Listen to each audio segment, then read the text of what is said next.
Did you know that Ferrari achieved one of his best results of the year in Austria without winning?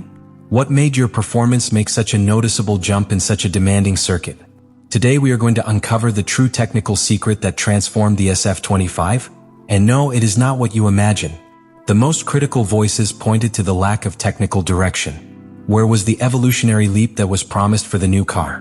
Why did the pilots continue to fight to maintain the balance of the car even in ideal conditions?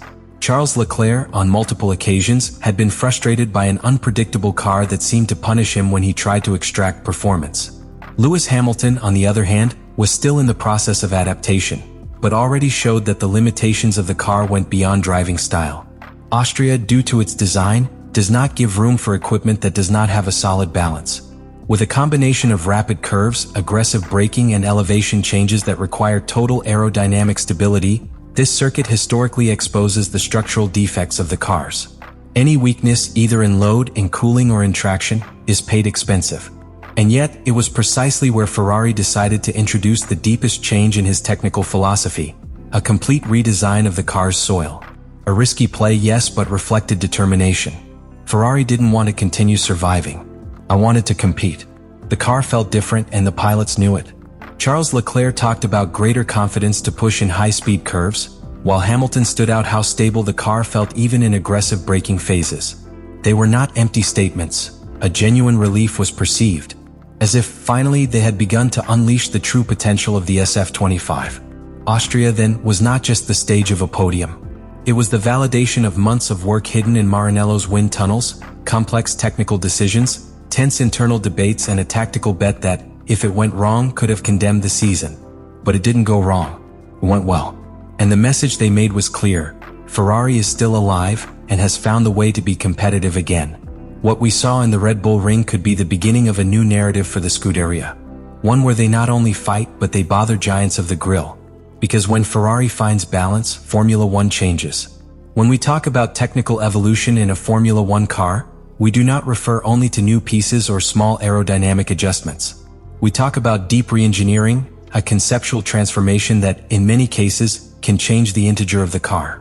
And that is precisely what Ferrari did in Austria with the SF25. What they took to Red Bull Ring was not a simple improvement. It was a large-scale strategic technical turn, the first of its kind in the season. The intervention affected each of the critical areas of the flat background. First, the frontal fences, those small vertical elements that channel the airflow to the tunnels, were redesigned with a new arch geometry that allows a more stable generation of vorticity.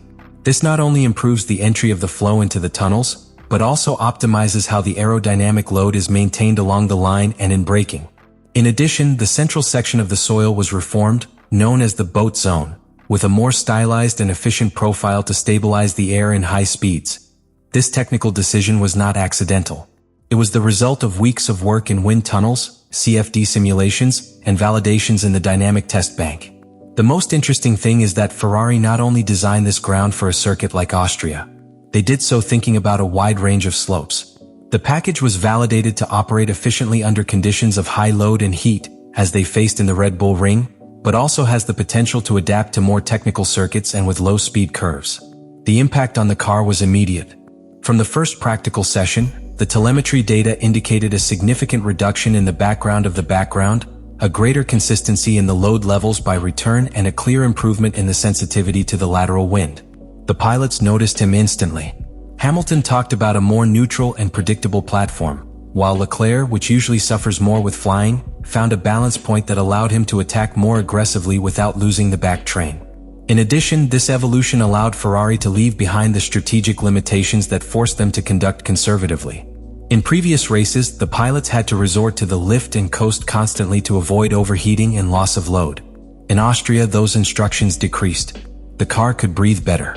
And that subtle change, invisible to the viewer's eye, was key to allow you to fight against teams like Mercedes and McLaren throughout the race. It is not just an improvement in times per return.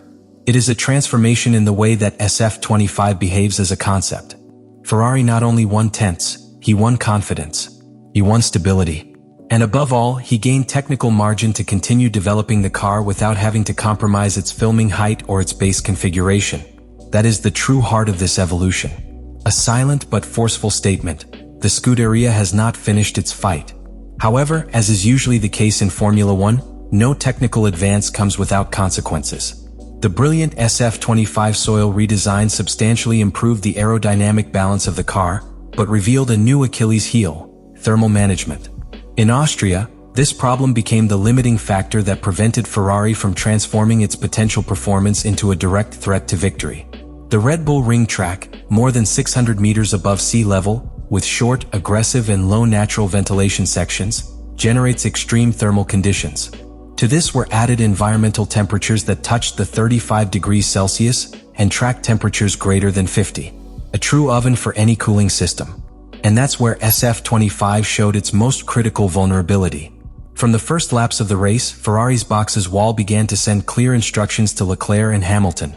Moderate the rhythm, activate the lift and coast, and avoid prolonged accelerations in line. These indications were not a tactical strategy, but an urgent need to avoid overheating the propulsion system. The car began to show signs of thermal fatigue not only in the engine, but also in the brakes and in the secondary aerodynamic package that includes the refrigeration of the ERS battery and the heat exchangers. This problem has structural roots. When optimizing the lower part of the car, Ferrari increased load efficiency and reduced the drag, but also decreased internal margins to dissipate heat effectively. The redesign, although brilliant from the aerodynamic point of view, was not accompanied by an equally aggressive reconfiguration in the cooling pipelines. Consequently, the system reached its limits faster than expected under sustained load, especially in the early stages of the race when traffic and dirty air further complicated the internal airflow. This directly affected the career rhythm. In long batches, both pilots had to sacrifice up to 7/10 only to keep the car inside a safe thermal window. This not only moved them away from the leadership, but prevented them from defending themselves from rivals such as George Russell or Lando Norris when they attacked in the key phases of the stint.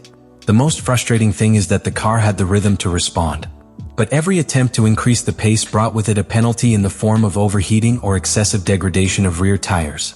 Because yes, heat also affected traction. The high temperature of the tires, especially the rear, generated a rapid appearance of blistering and thermal degradation, forcing both pilots to keep in areas where they could have previously attacked. This limited not only its ability to advance positions, but also to defend them. In simple words, Ferrari built a faster car, but not robust enough to sustain that performance in extreme conditions. And this raises a key issue for the immediate future. Can Ferrari solve this problem without compromising aerodynamic gain achieved? The answer is not simple. Increasing cooling normally implies opening channels, redesigning tickets, or expanding exposed surfaces, which automatically compromises clean aerodynamic flow and reduces package efficiency. In a calendar that includes even hotter circuits such as Singapore, Miami, or Saudi Arabia, this will be a fine line that they should know how to manage surgical precision. Austria was not a miracle nor a blow of luck. It was the tangible result of a technical direction that, after years of errors and half-inks, finally begins to consolidate. What Ferrari demonstrated in the Red Bull Ring was not only that his car can be competitive, but that the team is capable of making bold technical decisions, executing them precisely and turning them into results on track. And that, in the current context of Formula One, is the true differential between an aspiring and a real contender. The SF25 floor redesign, its successful validation in the race, and the performance of its pilots showed that the Scuderia is developing not only a car, but a new mentality.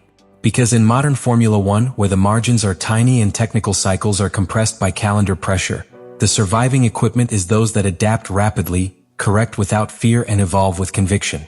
Ferrari, historically trapped in internal bureaucracy and slow reaction, is beginning to break that pattern. And that is a very good sign for what is coming. The key will be in consistency. Austria cannot be an isolated peak.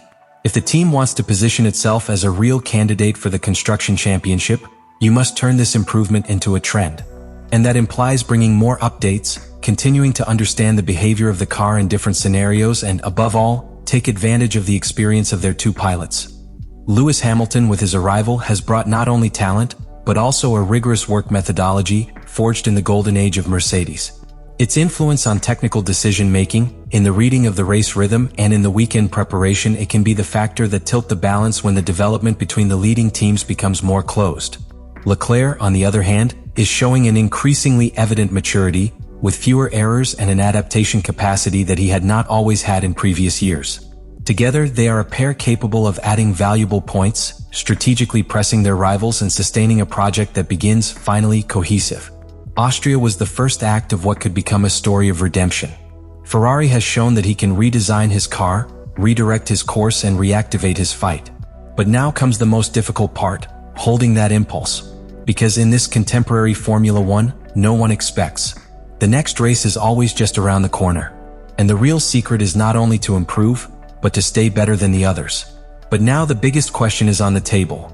Will Ferrari capable of turning this punctual improvement into a sustained trend? Can they adapt to each circuit, every climate, every challenge without sacrificing what they won with this update? What do you think? Are we witnessing the real renaissance of Ferrari, or is it another illusion in its roller performance? What would the team have to do to stand firm in this ascending trend?